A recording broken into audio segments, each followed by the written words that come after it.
ఈరోజే అధిక జ్యేష్ఠమాస మొదటి శనివారం.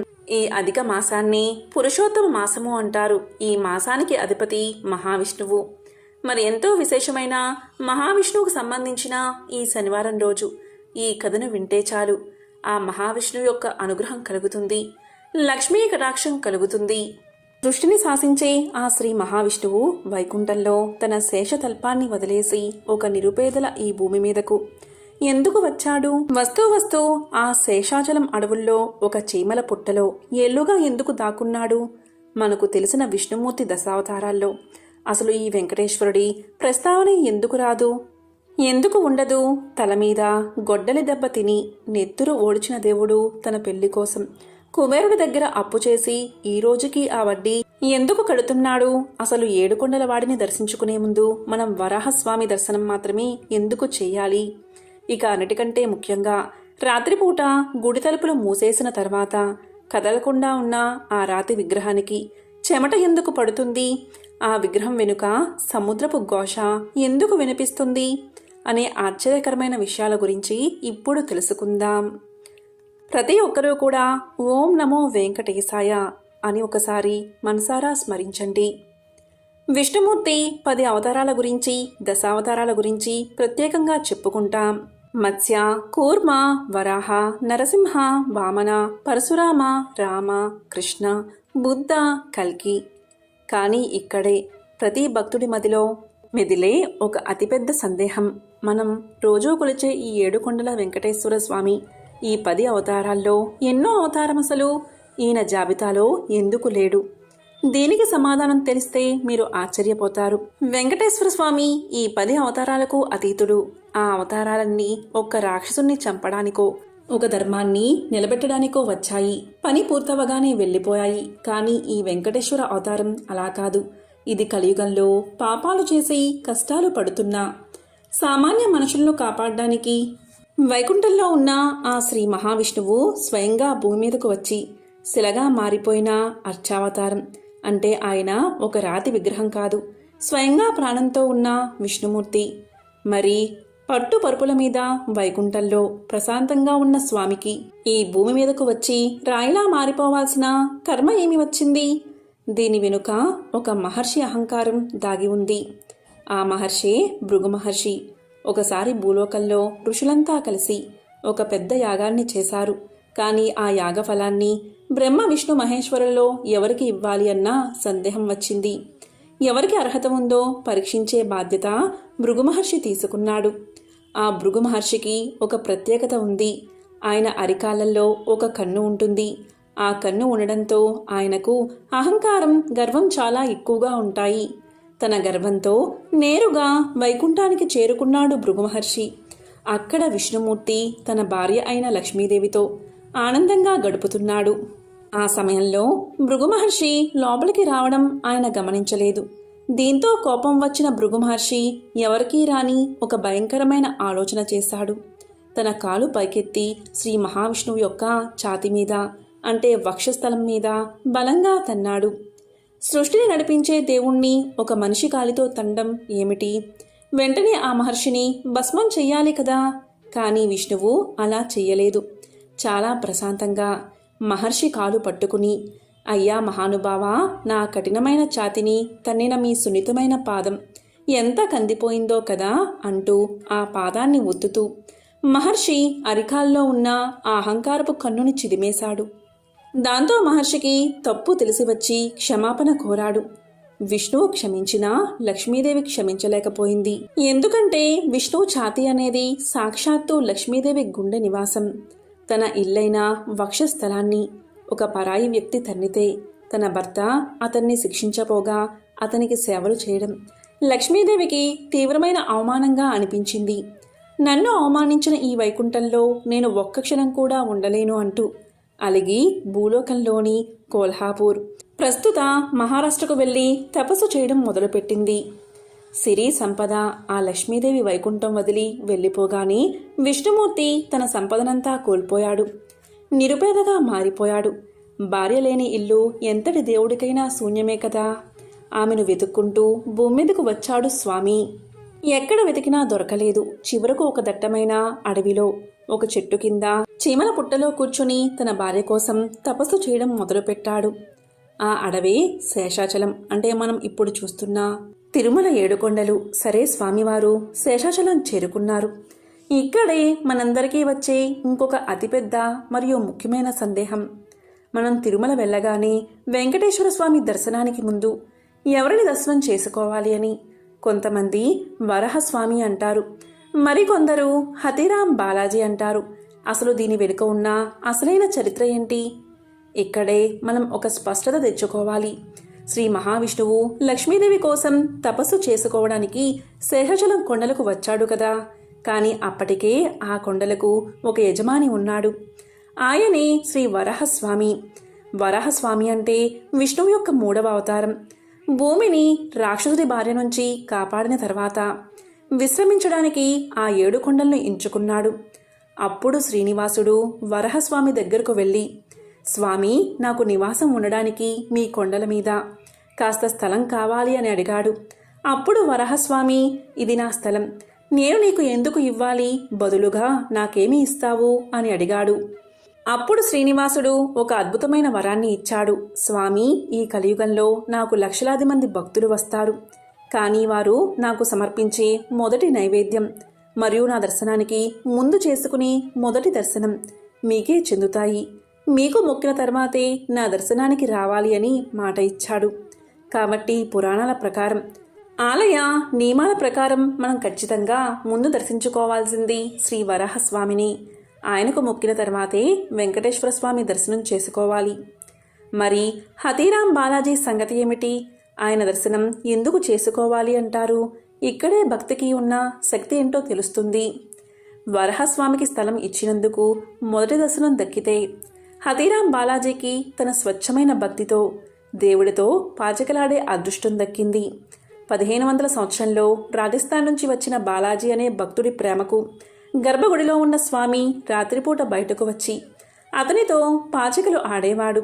ఒకసారి బాలాజీని దొంగ అని రాజు బంధించి రాత్రికి రాత్రి ఒక గది నిండా ఉన్న చెరుకుగడలు తినాలని శిక్ష విధిస్తే సాక్షాత్తు వెంకటేశ్వర స్వామి ఏనుగు అంటే హాతీ రూపంలో వచ్చి ఆ చెరుకు మొత్తం తిని తన భక్తుణ్ణి కాపాడుకున్నాడు. అందుకే ఆయన హతీరాం బాలాజీ అయ్యాడు. వరహస్వామి దేవుడైతే హతీరాం బాలాజీ దేవుడికే ప్రాణ స్నేహితుడు అయ్యాడు. అందుకే భక్తులు వరహస్వామిని దర్శించుకుని సాంప్రదాయాన్ని పాటిస్తూనే హతీరాం బాలాజీ మఠాన్ని కూడా దర్శించుకుని ఆ భక్తి తత్వాన్ని అనుభవిస్తారు. ఇక కథలోకి వెళితే, శ్రీనివాసుడు శేషాచలంలో ఒక పెద్ద చీమల పుట్టలో కూర్చుని ఏళ్ల తరబడి కఠోర తపస్సు చేస్తున్నాడు. ఆహారం లేదు, నీరు లేదు. ఇది చూసి బ్రహ్మ, శివుడు తట్టుకోలేకపోయారు. వాళ్ళు ఆవుదూడ రూపంలో ఆ దేశాన్ని పాలిస్తున్న చోళరాజు మందల్లో కలిశారు. ఆ ఆవు రోజూ అడవికి వెళ్ళి ఆ పుట్ట దగ్గర నిలబడి తన పొదుగులో ఉన్న పాలన్నీ ఆ పుట్ట కన్నంలోకి వదిలేది.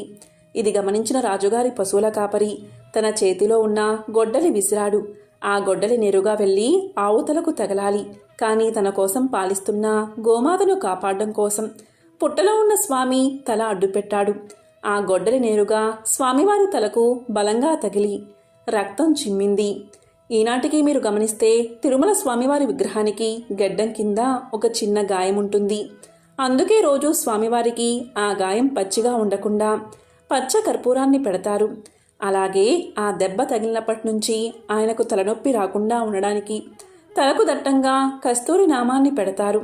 మనం చూసే ఆ తెల్లటి నామం వెనుక ఉన్న కారణమిదే. ఆ దెబ్బతో స్వామి పుట్టల నుంచి బయటకు వచ్చాడు. వకులమాత అంటే గత జన్మలో యశోదమ్మ. ఆశ్రమానికి చేరుకున్నాడు. తల్లి ప్రేమ దొరికింది, ఉండడానికి చోటు దొరికింది. కానీ భార్య జాడలేదు. ఒకరోజు అడవిలో వేటకు వెళ్లిన శ్రీనివాసుడికి ఒక అద్భుతమైన అందం కనిపించింది. ఆమె ఆకాశరాజు కూతురైన పద్మావతి. కానీ ఒక నిరుపేద అనాథగా ఉన్న శ్రీనివాసుడికి ఒక దేశాన్ని పాలిస్తున్న రాజు కూతురైన పద్మావతికి పెళ్లి ఎలా జరుగుతుంది? ఆ పెళ్లికి కుబేరుడు ఎందుకు అప్పు ఇవ్వాల్సి వచ్చింది? ఆ అప్పు తీర్చడానికి స్వామి ఈ రోజుకి వడ్డీ ఎందుకు కడుతున్నాడు? ఈ ప్రశ్నకు సమాధానం ఇప్పుడు తెలుసుకుందాం. త్రేతాయుగంలో రావణాసురుడు సీతమ్మను అపహరించడానికి వచ్చినప్పుడు అగ్నిదేవుడు, నిజమైన సీతమ్మను దాచిపెట్టి ఆమె స్థానంలో వేదవతి అని ఒక మాయాసీతను ఉంచుతాడు. రావణుడు అపహరించింది లంకలో అశోకవనంలో కన్నీరు పెట్టుకుంది ఈ వేదవతిని. రామరావణ యుద్ధం ముగిశాక సీతాదేవి అగ్ని ప్రవేశం చేసినప్పుడు అగ్నిదేవుడు నిజమైన సీతమ్మను రాముడికి అప్పగించి తన కోసం ఎన్నో కష్టపడ్డ వేదవతిని పెళ్లి చేసుకోమని రాముణ్ణి కోరతాడు. అప్పుడు శ్రీరాముడు, ఈ జన్మలో నేను ఏకపత్ని వ్రతుణ్ణి. నా భార్య సీత మాత్రమే కాని రాబోయే కలియుగంలో నేను శ్రీనివాసుడిగా అవతరిస్తాను. అప్పుడు నువ్వు పద్మావతిగా పుడతావు. నిన్ను పెళ్లి చేసుకుంటాను అని మాట ఇస్తాడు. ఆ వేదవతే ఈ జన్మలో ఆకాశరాజు కూతురు పద్మావతిగా జన్మించింది. ఆనాడు శ్రీరాముడు ఇచ్చిన మాటను నిలబెట్టుకోవడానికి శ్రీ మహావిష్ణువు శ్రీనివాసుడిగా ఈ శేషచలం అడవుల్లో వచ్చాడు. ఇద్దరి మధ్య ప్రేమ చిగురించింది. శ్రీనివాసుడు తన తల్లి వకులమాత ఆకాశరాజు దగ్గరికి పెళ్లి సంబంధం మాట్లాడడానికి పంపించాడు. రాజు ఒప్పుకున్నాడు. కాని ఆయన పెట్టిన షరతు ఒక్కటే, నేను ఒక మహారాజును, నా స్థాయికి తగ్గట్లుగా అంగరంగ వైభవంగా పెళ్లి జరగాలి. అక్కడే వచ్చింది చిక్కు. ఆకాశరాజు అడిగినంత వైభవంగా పెళ్లి ఎలా చెయ్యాలి? అప్పుడు త్రిమూర్తుల సలహా మేరకు ధనవంతుడైన కుబేరుణ్ణి పిలిపించాడు. నా పెళ్లికి నువ్వు అప్పు ఇవ్వాలి అని అడిగాడు. దేవుడే అప్పు అడగడం ఏంటని కుబేరుడు ఆశ్చర్యపోయాడు. కాని ఆ సృష్టికర్తకే అప్పు ఇచ్చే అదృష్టం రావడం చూసి మురిసిపోయాడు. బ్రహ్మ శివుల సాక్షులుగా ఒక రావి చెట్టు కింద ప్రమాణపత్రం రాయబడింది. నా పెళ్లి ఖర్చుల కోసం నేను నీ దగ్గర కోట్లాది వరహాలు అప్పుగా తీసుకుంటున్నాను. దానికి వడ్డీతో సహా కలియుగాంతం వరకు నా భక్తులు ఇచ్చే కానుకల ద్వారా తీరుస్తాను అని శ్రీనివాసుడు సంతకం చేశాడు. ఇది అసలు కదా. మనం ఇప్పుడు తిరుమల హుండీలో వేసే ప్రతి రూపాయి, మనం ఇచ్చే ప్రతి కానుక మన కష్టాలు తీర్చమని స్వామికి ఇస్తున్న లంచం కాదు. మన స్వామివారి పెళ్లికి ఆయన చేసిన అప్పును తీర్చడానికి ఒక భక్తుడిగా మనం చెల్లిస్తున్న వడ్డీ మాత్రమే. ఆ అప్పు కలియుగంతం వరకు తీరదు. మన స్వామి అప్పులవాడిగానే ఉంటాడు. పెళ్ళైతే అంగరంగ వైభవంగా జరిగింది. పద్మావతి సమేతంగా శ్రీనివాసుడు 6 నెలల పాటు అగస్త్య మహాముని ఆశ్రమంలో గడిపాడు. కాని అసలు విషయం మరొకటి ఉంది. ఈ కథంతా మొదలైంది లక్ష్మీదేవి అలిగి వెళ్లిపోవడం వల్ల. భార్య కోసం వెతుక్కుంటూ వచ్చిన విష్ణుమూర్తి ఇక్కడ పద్మావతిని రెండో పెళ్లి చేసుకున్నాడన్న విషయం కొల్హాపూర్లో ఉన్న లక్ష్మీదేవికి తెలిసింది. నారద మహాముని వెళ్లి ఈ నిజాన్ని చెప్పగాని లక్ష్మీదేవి కోపం కట్టెలు తెంచుకుంది. ఆవేశంగా శేషచలం కొండల మీదకు చేరుకుంది. అక్కడ పద్మావతితో కలిసి ఉన్న శ్రీనివాసుణ్ణి చూసింది. నాకు అన్యాయం చేసి వేరొకరిని ఎలా పెళ్లి చేసుకుంటావు అని నిలదీసింది. ఆయన నా భర్త, నువ్వు ఎవరు అడగడానికి అని పద్మావతి ఎదురు తిరిగింది. ఇద్దరి మధ్య భయంకరమైన వాగ్వాదం మొదలైంది. ఒక మనిషిగా ఆ వాదాన్ని తట్టుకోలేకపోయాడు శ్రీనివాసుడు. ఇక లాభం లేదు అనుకుని ఇద్దరి మధ్య నుండి వెనక్కి నడిచాడు. అలా వెనక్కి నడుస్తూ నడుస్తూ కళ్ళు మూసుకుని ఒక నల్లటి రాతిశిలగా, అంటే సాలగ్రామశిలగా మారిపోయాడు. పాలు కార్చే ఆ జీవకళ ఉట్టిపడే దేహం కదల్లేని ఒక రాతి విగ్రహంగా మారిపోవడం చూసి ఇద్దరు అమ్మవార్లు ఆగిపోయారు. తమ వల్లే స్వామి ఇలా రాయిగా మారిపోయాడని బాధపడ్డారు. స్వామిని వదిలి వెళ్లలేక ఎప్పటికీ ఆయనతోనే ఉండిపోవాలని నిర్ణయించుకున్నారు. అందుకే స్వామివారి వక్షస్థలంపై కుడివైపున లక్ష్మీదేవి, ఎడమవైపున పద్మావతీదేవి కొలువై ఉంటారు. భక్తుల కోసం, ధర్మం కోసం నిలబడతానని ఇచ్చిన మాట కోసం సాక్షాత్తు ఆ శ్రీ మహావిష్ణువే 7 కొండల మీద ఒక రాతి విగ్రహంలా ఉండిపోయాడు. ఆయనకు ప్రాణం ఉంది కాని కదలడు. మన కష్టాలు వింటాడు కాని మాట్లాడు. కాలక్రమంలో ఎందరో రాజులు వచ్చారు. తొండమాన్ చక్రవర్తి, పల్లవులు, చోళులు, శ్రీకృష్ణదేవరాయలు అందరూ ఆ స్వామికి ఆలయాన్ని కట్టారు. ఇక రాత్రిపూట గర్భగుడి తలుపులు మూసే ముందు పూజారులు లోపల నీళ్లు ఎందుకు పెడతారు? తెల్లవారుజామున ఆ నీళ్లు ఎవరు తాగుతారు? స్వామివారి విగ్రహం వెనుక చెవి పెట్టి వింటే సముద్రపు ఘోష ఎందుకు వినిపిస్తుంది? తిరుమల గర్భగుడిలోకి అడుగుపెట్టగానే మనకు తెలియని ఒక వైబ్రేషన్, ఒక విధమైన శక్తి మన శరీరాన్ని తాకుతుంది. ఆ రద్దీలో, ఆ తోపులాటలో కేవలం కొన్ని సెకండ్ల పాటు ఆ దేవుణ్ణి చూసినా సరే ఎన్నో ఏళ్ల నుండి ఉన్న కష్టాలన్నీ మర్చిపోయి కన్నీళ్లు పెట్టుకుంటాం. ఎందుకంటే ఆ గర్భగుడిలో ఉన్నది కేవలం చెక్కబడిన ఒక రాతి విగ్రహం కాదు, సాక్షాత్తు ప్రాణంతో ఉన్న దైవం. దీనికి కొన్ని సజీవ సాక్ష్యాలు కూడా ఉన్నాయి. సాధారణంగా ఏ రాతి విగ్రహానికైనా పచ్చకర్పూరం రాస్తే కొద్ది రోజుల్లోనే ఆ రాయి పీటలు వారుతుంది, పగుళ్ళు వస్తాయి. పచ్చ కర్పూరానికి అంత ఘాటు రసాయన శక్తి ఉంటుంది. అని వెంకటేశ్వర స్వామి విగ్రహానికి వందల ఏళ్లుగా రోజూ దట్టంగా పచ్చ కర్పూరాన్ని రాస్తున్నారు. అయినా సరే ఆ విగ్రహం మీద చిన్న గీత కూడా పడలేదు సరికదా, మరింత తేజస్సుతో వెలిగిపోతూ ఉంటుంది. దీనికి కారణం ఆ విగ్రహం ఏ శిల్పి చెక్కింది కాదు, అది స్వయంభువు అంటే సాక్షాత్తు స్వామివారే ఒక సాలగ్రామ శిలగా మారారు. అంతేకాదు ఆ విగ్రహానికి ప్రాణం ఉండడానికి మరో అతిపెద్ద నిదర్శనం స్వామివారి ఉష్ణోగ్రత. తిరుమల కొండల మీద చలి ఎంత తీవ్రంగా ఉంటుందో మనకు తెలుసు.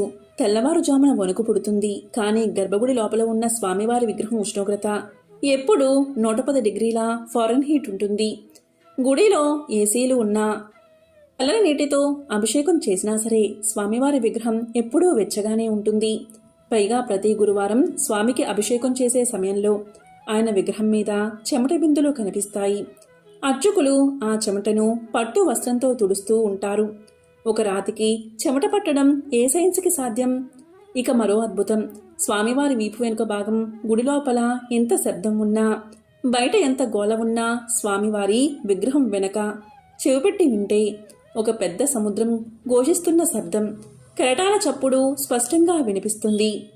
ఏడుకొండల మీద సముద్రం ఎక్కడి నుంచి వచ్చింది? పురాణాల ప్రకారం శ్రీ మహావిష్ణువు నివాసం క్షీరసాగరం అంటే పాలసముద్రం. ఆయన ఎక్కడుంటే ఆయనతో పాటు ఆ సముద్రం కూడా అక్కడే ఉంటుంది. ఆయన రాతిశిలగా మారినా సరే ఆ సముద్రపు ఘోష ఆయనలో ఇంకా సజీవంగానే ఉంది. ఇక అసలైన ఘట్టం రాత్రిపూట గర్భగుడిలో జరిగే రహస్యం. అర్ధరాత్రి అవుతున్న సమయంలో ఏకాంత సేవ ముగిశాక ఆలయ అర్చకులు గర్భగుడి శుభ్రం చేస్తారు. ఆ తరువాత బంగారు పాత్రలో స్వచ్ఛమైన నీటిని నింపి పళ్ళు, తాంబూలం లాంటివి అక్కడ ఉంచి గర్భగుడికి భారీ తాళాలు వేసి బయటకు వచ్చేస్తారు. సుమారు 3 గంటలకు తలుపులు తీసి చూస్తే ఆ పాత్రలో ఉన్న నీరు సగం వరకు తగ్గిపోయి ఉంటుంది. ఆ తాంబూలం ఎవరో వాడినట్లుగా ఉంటుంది. ఎవరు వచ్చారు గర్భగుడిలోకి? ఆ భారీ తాళాలు వేసి ఉన్న తలుపులు దాటి ఎవరు లోపలికి వెళ్లారు? పురాణాల ప్రకారం రాత్రిపూట మనుషులకి స్వామి దర్శనం ఉండదు. ఆ సమయంలో సాక్షాత్తు బ్రహ్మదేవుడు దేవతలతో కలిసి ఆకాశ మార్గం గుండా భూమి మీదకు వచ్చి స్వామికి అభిషేకం చేసి ఆ నీటిని ప్రసాదంగా స్వీకరించి వెళ్తారు. ఈ అద్భుతం ఈనాటికి ప్రతిరోజు రాత్రి జరుగుతూనే ఉంటుందని నమ్మకం.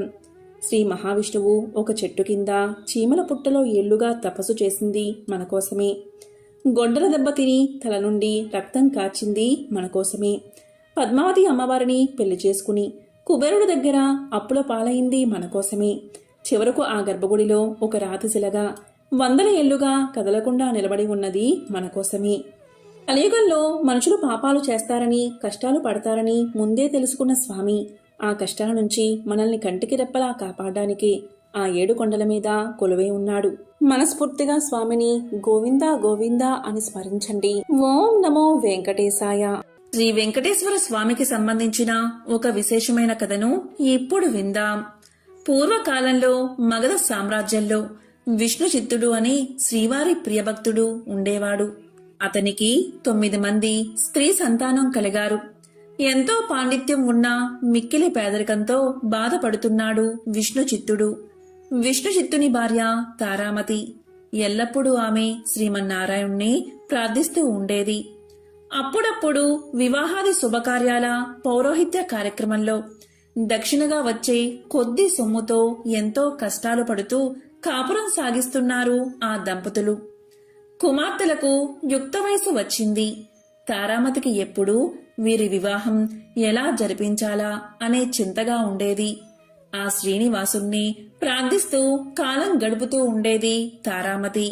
ఓ శ్రీనివాస భక్తులారా, ఆశ్రిత జనరక్షకుడైన శ్రీ వెంకటేశ్వర స్వామివారికి తన భక్తులన్నా అపార ప్రేమ అని మనందరికీ తెలిసిందే కదా. ఇలా ఉండగా ఒకరోజు ఉదయం ఒక వృద్ధ బ్రాహ్మణుడు విష్ణుచిత్తుని ఇంటి తలుపు తట్టాడు. అయ్యా, నేను వంగదేశపు వాసిని. ఒక యజ్ఞం నిమిత్తం వెళుతూ దారి మధ్యలో ఈ దేశానికి చేరుకున్నాను. దయచేసి ఈ ఒక్కరోజు మీ ఇంట్లో ఉండనిస్తే తిరిగి రేపు ఉదయమే వెళ్లిపోతాను అని విష్ణుచిత్తుణ్ణి అర్థించాడు. అందుకు విష్ణుచిత్తులు ఇలా పలికాడు. స్వామి, అంతకు మించిన అదృష్టం మాకేముంటుంది? అతిథి సాక్షాత్తు శ్రీమన్నారాయణుడితో సమానమని మన పురాణాలు ఘోషిస్తున్నాయి కదా. తమరు ఎటువంటి సంకోచం లేకుండా మా ఇంట్లో తప్పక ఉండవలసింది అని ఆ ముసలి బ్రాహ్మణుణ్ణి లోపలికి తీసుకువచ్చి సపర చర్యలు చేశాడు. ఆ రోజు మధ్యాహ్నం భోజనం చేసిన తర్వాత ఆ వృద్ధ బ్రాహ్మణుడు తారామతితో ఇలా అంటాడు. ఏమమ్మా దిగాలుగా ఉన్నావు? ఏమిటి నీ బాధ? ఏమీ సంకోచించకుండా చెప్పు అన్నాడు. అప్పుడు తారామతి ఇలా అంటుంది. స్వామి, తమరు మహా తపస్సంపన్నులు. తేజస్సులో సాక్షాత్తు ఆ వైకుంఠవాసుని మాదిరిగా ఉన్నారు. మీ వద్ద దాచేదేముంది? నా మనోవ్యదంతా నా పుత్రికల వివాహం గురించే అని విన్నవించుకుంది. అంతటా ఆ విప్రోత్తముడు చిరునవ్వు నవ్వి ఇలా అన్నాడు. తల్లి, నీ బాధ నేను గ్రహించాను. నీ కష్టాలన్నీ తొలగిపోయి కుమార్తెలకు శుభప్రదంగా వివాహం అవ్వడానికి ఒక అద్భుత వ్రతాన్ని నీకు తెలియచేస్తాను. ఆ వ్రతాన్ని ఆచరిస్తే మీ కష్టాలు పటాపంచలైపోతాయి. శ్రీ వెంకటేశ్వర వ్రతము అనే వ్రతం మిక్కిలి సులభతరం అని చెప్పి ఆ వ్రత విధానమంతా ఆ దంపతులకు వివరించాడు.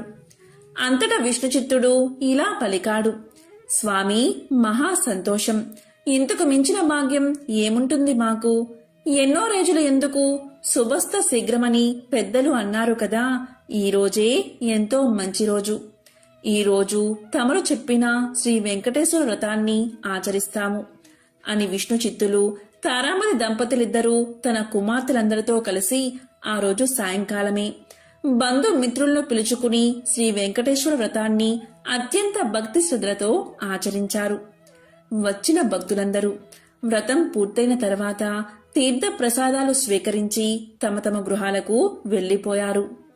అప్పుడు విష్ణు చిత్తులవారు భార్యా సమేతంగా ఆ బ్రాహ్మణోత్తముడికి పాద నమస్కారం చేసి తమ దంపతులను ఆశీర్వదించవలసిందిగా వేడుకున్నారు.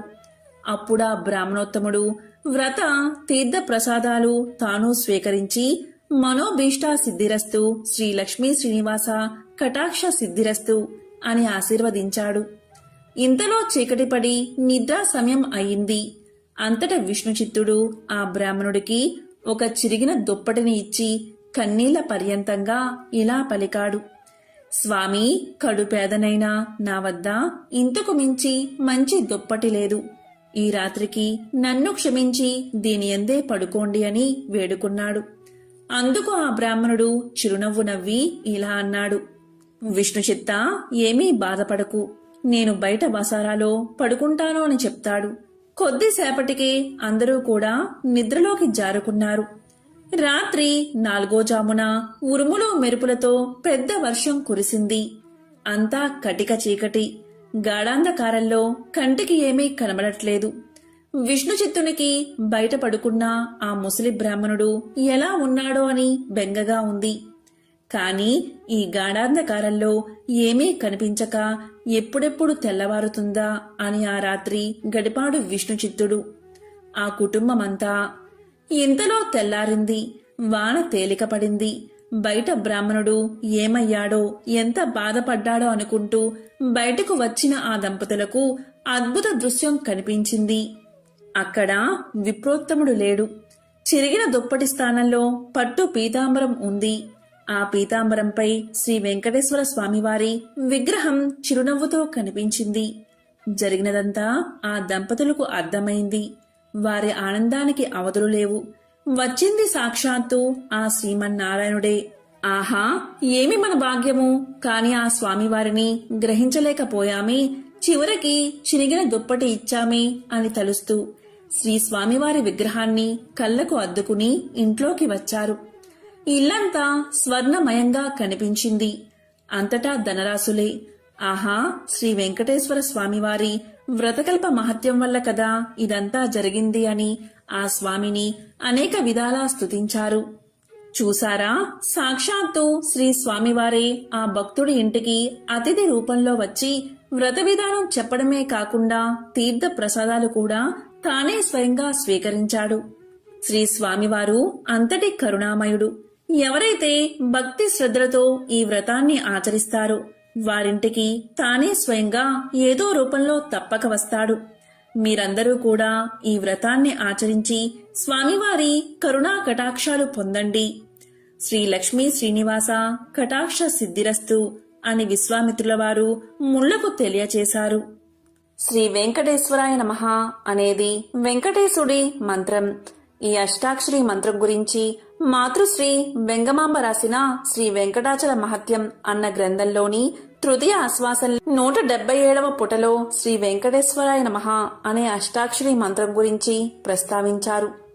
శ్రీనివాసుడు ఈ మంత్రాన్ని ఓంకారపూర్వకంగా జపించవచ్చునని అందులో పేర్కొన్నారు. గురుముఖంగా మంత్రం గ్రహించి శ్రీ వెంకటేశ్వరాయ నమః అనే స్వామివారి మంత్రాన్ని జపిస్తే కృతార్థత సిద్ధిస్తుందని ప్రతీతి. కేవలం శ్రీ శ్రీనివాసుడి నామజపం కూడా అష్టాక్షరి మంత్రమంతటి ఫలితాన్ని ఇస్తుంది. ఎవరైతే భక్తి శ్రద్ధలతో ఈ వ్రతాన్ని ఆచరిస్తారో వారింటికి తానే స్వయంగా ఏదో ఒక రూపంలో తప్పకుండా వస్తారు. మీరందరూ కూడా శ్రీ వెంకటేశ్వర స్వామివారి వ్రతాన్ని ఆచరించి స్వామివారి కరుణా కటాక్షాలను పొందండి. శ్రీ లక్ష్మీ శ్రీనివాస కటాక్ష సిద్ధిరస్తు అని విశ్వామిత్రుల వారు దీన్ని సెలవిచ్చారు. ఎంతో పవిత్రమైన విశేషమైన ఈ రోజు ఈ కథలను విన్నా, చదివినా, చెప్పినా, వినిపించినా సకల శుభాలు కలుగుతాయి. జన్మల దోషాలు తొలగి కోటి జన్మల పుణ్యం వస్తుంది. ఓం నమో వెంకటేశాయ. ఓం నమః శివాయ.